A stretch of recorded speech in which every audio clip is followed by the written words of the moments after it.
Let's bring our palms together at our heart center. Close the eyes softly. And let's take one big breath in together. So take the biggest breath in, big, big, big, big inhale. Breathe out, exhale. Now, seal your lips and try to breathe in and out through your nose. And gaze in the space between your eyebrows, into the mind space. And we invite you to visualize on the right side. I want you to visualize the sun. And on the left side, visualize the moon. If you remember your Agnya chakra, so on the right side, visualize the sun. And the left side, visualize the moon. And let's take another big inhale. And a big exhale. Release the hands and open up your eyes. And welcome to Astro Yoga Chat. I'm Kate. I'm Natalie. Hi. Yay, we're back. And I have the stars and Saturn on my shirt. I love it. And it's sparkling like the universe. It's fantastic. Thank you.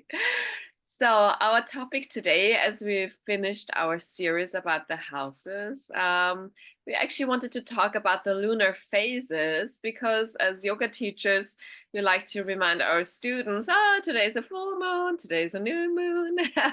So, why are we actually doing this, right? Yeah. Yeah. Why are we? Why are we so interested in the cycles of the moon? Well, first of all, I would say as women, we also have a cycle that is very similar to the moon cycle. And like when people say like I don't believe in astrology, I'm like just remember what the moon does to the ocean, so moving the water, and it's also moving something within us.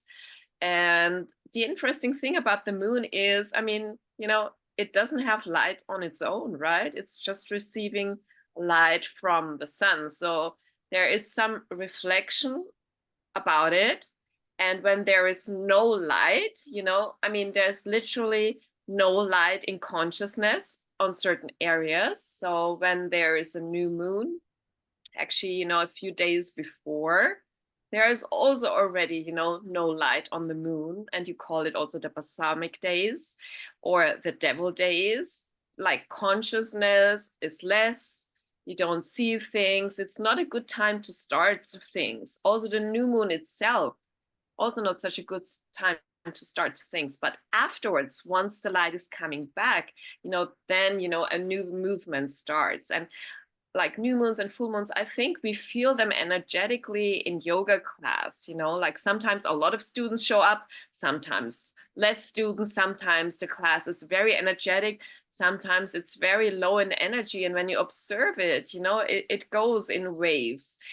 Maybe we show the little picture of the moon cycle so we can visualize it a little bit. Oh.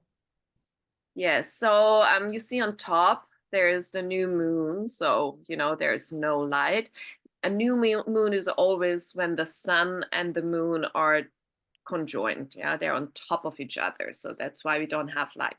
When you go to the left, you see that balsamic moon is the phase, where it's like waning, getting smaller, smaller. On the right side, once the new moon happens, it's getting bigger, bigger, waxing, waxing. Then you have two squares. So the first quarter square is when sun and moon form a square. Then you go all the way down. The full moon is an opposition. So, we just had a full moon last week in Leo. And obviously, we are not in Leo season. So we were at 5 degrees of Aquarius. Therefore, the moon was opposite at 5 degrees of Leo. And then when we go further to the left, we have the third quarter moon. So, quarter moons squares are a little bit tricky. So those are times where some energies are clashing in a certain way. And full moons as an opposition always has like aspects of first and seventh house. It always has to do, you know, relationship and people, and things can get externalized. You know, you can experience something through another person in your life. So that's very interesting. And full moons, of course, you know, there's the culmination, the biggest light. So when you're, for instance, born at a full moon, in Vedic astrology, they say you have the biggest amount of consciousness in this reincarnation. Yeah, so this is really Mm. great. That's awesome. I don't think I've ever heard that. That's great. Yeah. And you mentioned that when it's a new moon, that it's not a time to start something new. Like you don't. Once the light comes back, so the new moon still, right? There's no light, you don't see the moon. So Yeah. like a day or two after, you know, that's when you start. When the light is coming back, then you initiate something. Yeah. Amazing. A lot that I've read and a lot that I've heard is to like new moons are about setting intentions and full moons are about releasing. You know, that's like when I first when I was first in like talking about the moon cycles in yoga class. This was like many years ago where I didn't know what else to say except for it's a full moon. So like we release something during a full moon. So I'll release. I mean, the new moon, yeah, you're right, you know, setting an intention, of course, but, you know, starting the action for that intention a day or two later once the light returns. With full moons, it is, I would say, it's a culmination or something comes to fruition. An area of life gets light and consciousness where there was no light, no awareness. Something comes to light. mm, And it can be a letting go, you know, because if you see the truth about an area in your life, maybe it makes you want to let something go too, then, you know, it's like a realization about something, right? yep. So like for instance, you have a full moon in the seventh house. Do you need to let go of your relationship?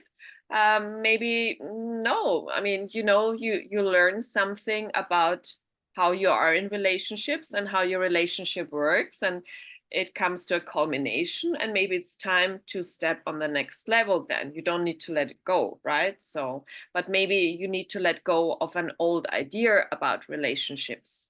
Mm. Yes.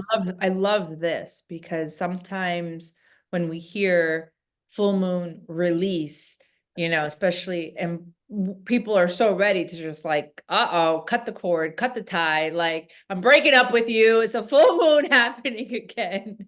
No, I mean, please, you know, that happens every year, you know. So, and it's also interesting. So, when we had the full moon in Leo, you actually go back half a year to when was the new moon in Leo. So, the intention set for that area of life that just had a culmination last week was actually around the mid of August of 2023. So something initiated in that area of your life, and there was a culmination just now, 6 months later, or maybe you started something and you realized something about that area. That is so fascinating. So I guess it would be very it would be cool to keep like a moon tracker or moon journal. Well, I mean, I've been writing journals for years and years, and it's really interesting. Not, you know, so much text, just like I experienced this, or maybe one meaningful full sentence somebody said, and I literally can go back, you know, and now like if you do astrology longer, and we also want to talk about, you know, lunar and solar eclipses because they're also connected to the moon cycles. They work in 18 and a half year cycles. Yes. So when you know, okay, we're here. So what was 18 and a half years ago when we had similar eclipses? And it's really fascinating. What happened, for instance, a year ago, there was a breakup, and 18 and a half years ago, there was also a breakup, you know, with that kind of moon and eclipse. So it's so interesting, you know. I I know. So what are eclipses, right? So an eclipse is when we have a new moon or a full moon with the nodes of the moon. The nodes of the moon are not actually planets, they're just mathematical points in space when they're close together. So they have to be at least 18 degrees together, but 18 degrees is actually quite distant, right? So the closer sun, moon, and the nodes are, the more intensity is. Yeah. So sometimes they're like just 2 or 3 or 5 degrees apart. It's very intense. Then we also talk about a total solar eclipse or total lunar eclipse. So the lunar eclipse is the full moon on steroids, so with the nodes. And it can be with the north node or the south node. So the north node giving like a direction. A north node is craving something, wanting to achieve something, wanting to bring something into your life. It's also sharp. Sometimes it can cut things. And sometimes when it is 6 months later with the south node is actually very much about releasing and having to let something go. So when you have the transition of the south node every 18.5 years over planets, major releasing points. Yes. So lunar eclipses work a little bit more on a shorter notice, like a few weeks before and after with the full moon. But solar eclipses, those new moons, they work, some say, to 6 months up to even a year after that eclipse, because they initiate something and it takes 6 to 12 months until that gets completed. Or yes. That's very interesting. We have huge eclipses coming up again in March and April. And the last ones we had 2 in October of 2023. How often do they typically happen? Like, is it twice a year? Twice a year, yeah, Twice a year. because they're 180 degrees apart. So they always shift like a little bit. Right now they are in Aries and Libra, and then they will go to Pisces and Virgo. Yes, so they are there in those areas for 1.5 years. And sometimes, so the solar eclipse, the new moon is the big one, and there can be a lunar eclipse before and after. Most of the time it's just one lunar and one solar, or one solar and one lunar. But it could be that a solar eclipse has both a lunar eclipse before and after. So it's between 4 and 6 eclipses a year. Wow. Okay.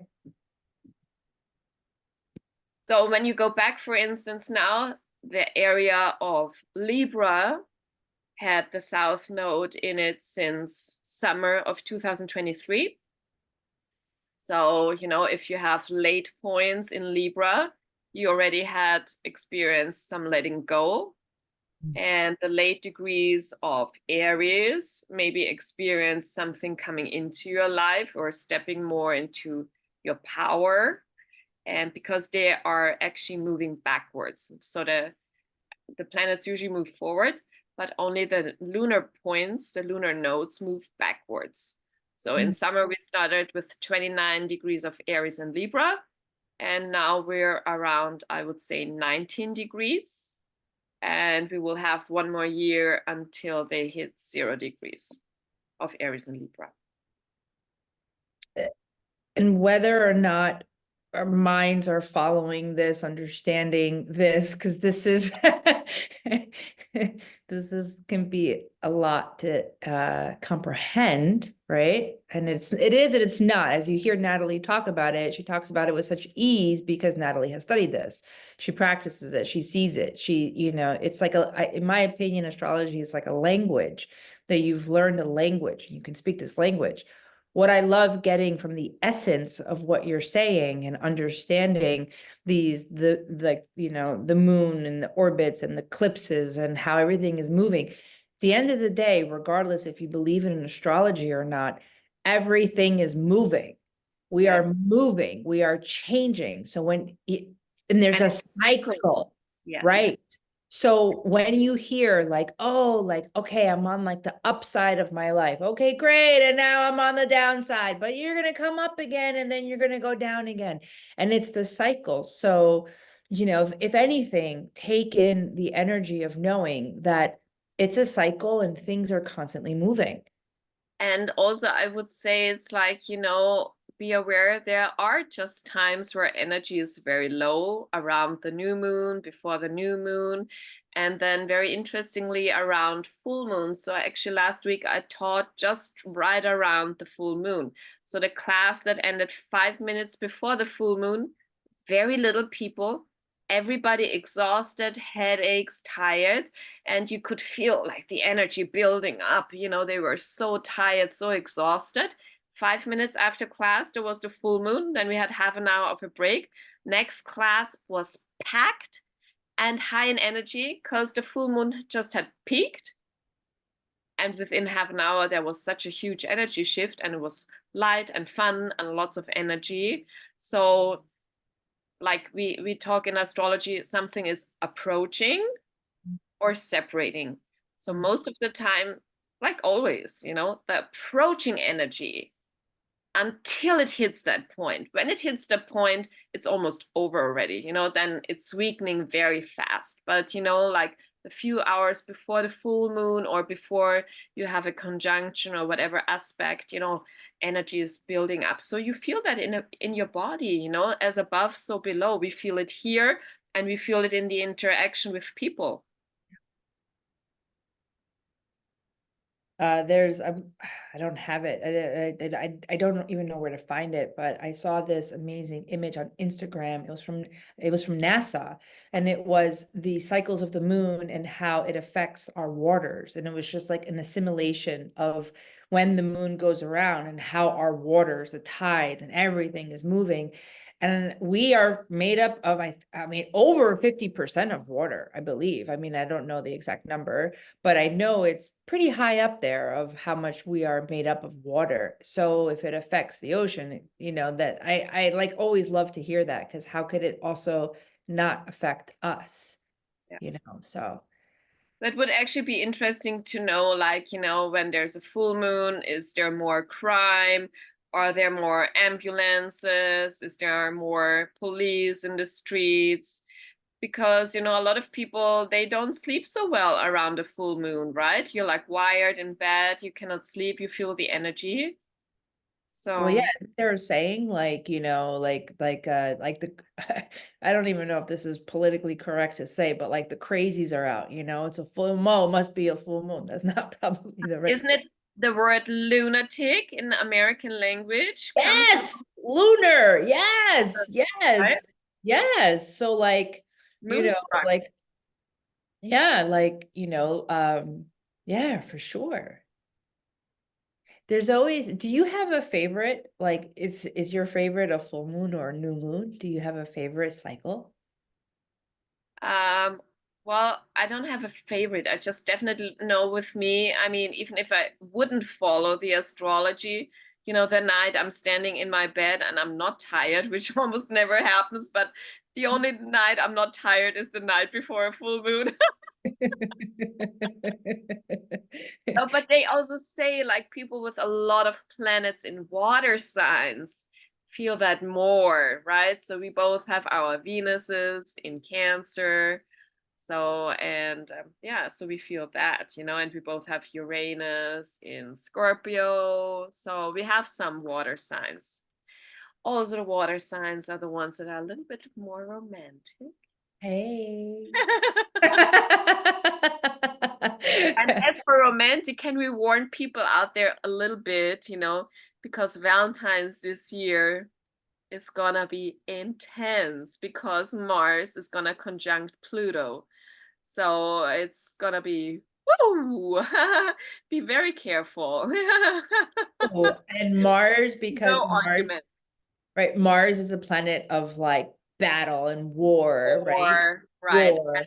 And Pluto is the underworld and going deep and your shadows. So, it's definitely not the most romantic day of the year this year. If you want it romantic, you better bite your tongue, maybe. I don't know.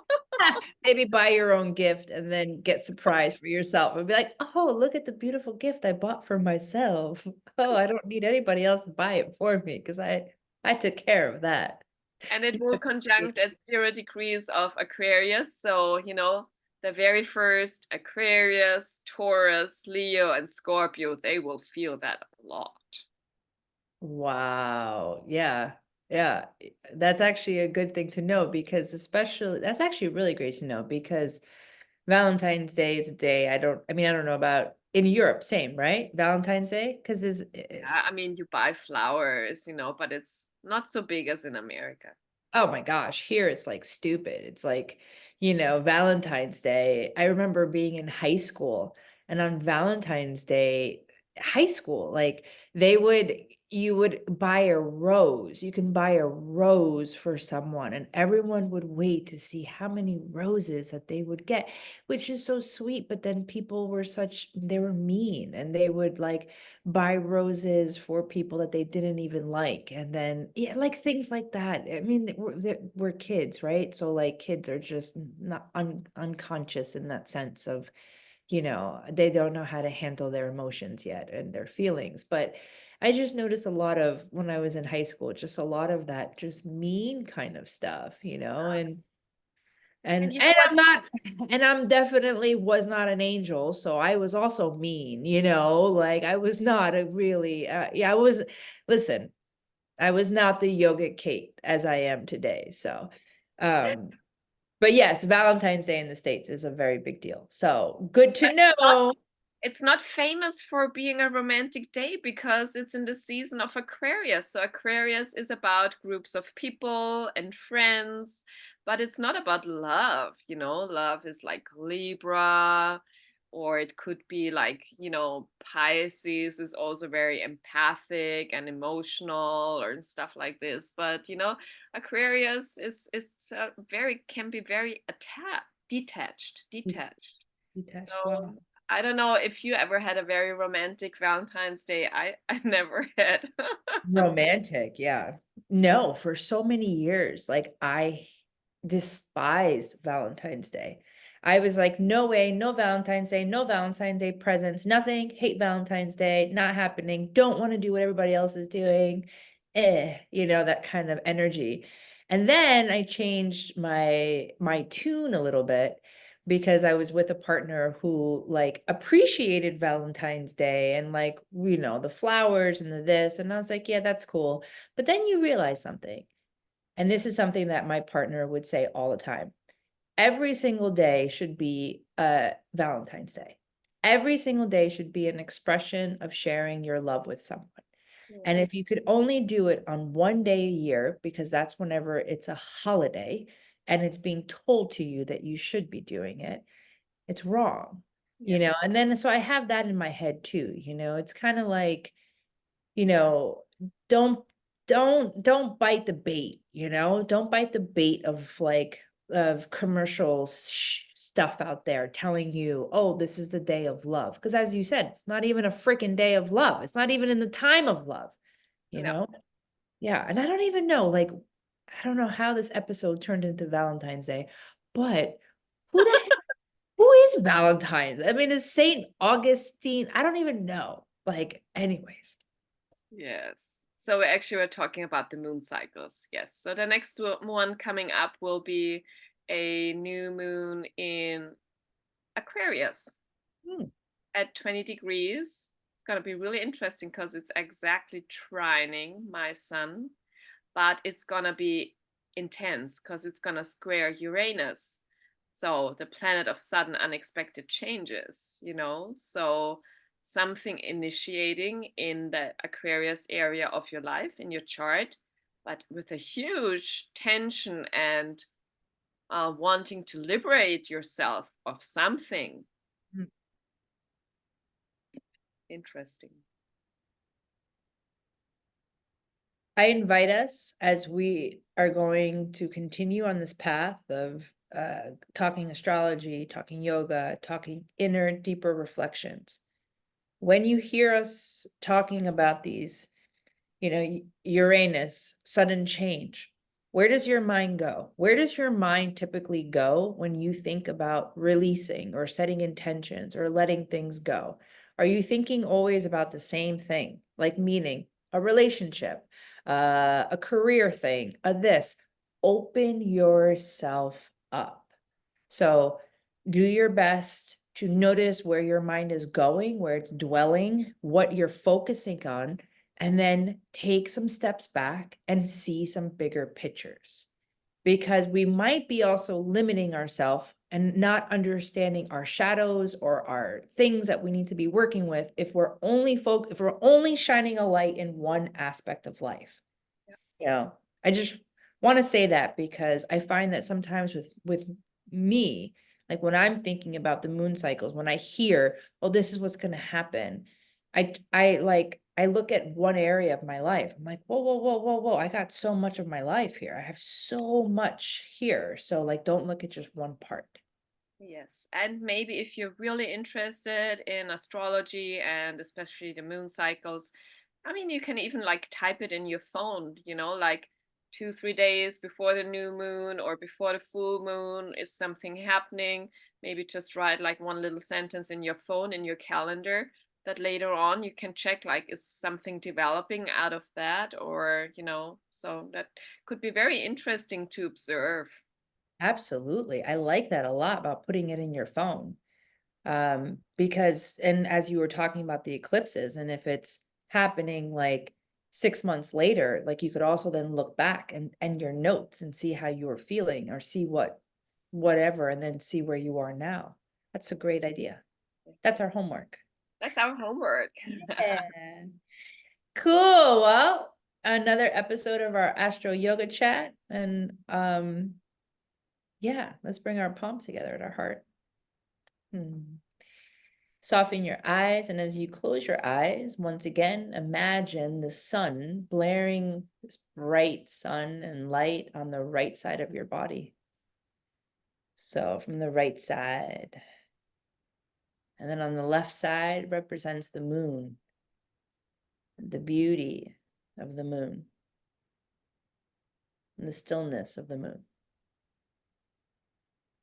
Take a deep breath in, and then a long breath out. Release your hands, open up your eyes. Thank you very much. Namaste.